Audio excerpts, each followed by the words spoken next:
September 11th is remembered as the day that changed the country and the world. But those changes also brought to light the strength of our nation. The recent Remembrance Ceremony showed the progress of Americans since that tragic day. It's been 10 years since 9/11, but our memories and feelings of that day are still with us. It was quite a tragic day for many of us. And so I'm not going to forget this day, and that's one of the reasons why I'm here. We were all in shock, and our hearts ached to the core. 2,973 Americans lost their lives that day. 10 years ago today was also a day that we saw the resolve of Americans. It was a day that this great nation became one.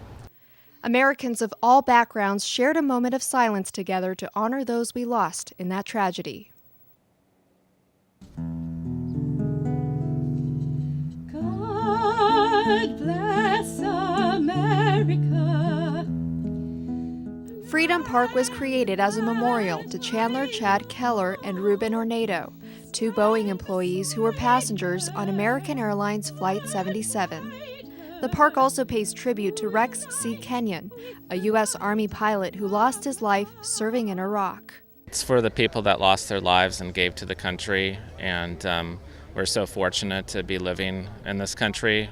El Segundo is connected to it in so many ways. People who worked here, also people who lived in town who lost family members on those flights. I know of one in particular who was on American Airlines Flight 11. I think El Segundo contributes greatly to the defense of our country by all the aerospace companies that we have here. Tony Mueller works at Boeing and remembers how the events of 9/11 and the losses in the company affected his colleagues.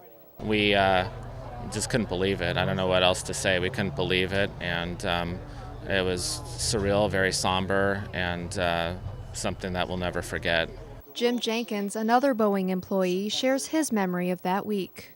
I was actually off-site on 9/11 down in Florida, and we had a lot of folks down there, and we had to shut things down for about 3 days, until we got reorganized and pulled things back together. He worked with both men on that flight and was especially close to Ruben. I was a test director, and he actually helped me quite a bit in my career. He was my right-hand man for quite some time. Both men were newly married when their lives were cut short. Ruben, unfortunately, he was just married, and his wife, Sheila, was pregnant, and he never had an opportunity to meet his daughter. So yeah, it's very, very difficult. But this heartbreaking day in history has also revealed the strength and spirit of our nation. We can, overcome a lot of adversity, and that's, probably one of the most important things that this country has learned. Were horrific events, but it's important for us to remember them so that we can move forward and continue to make this nation strong and free. Although our memories of September 11th will never fade, this emotional day reminds Americans that we can unite and endure. For El Segundo TV, I'm Catherine Chen.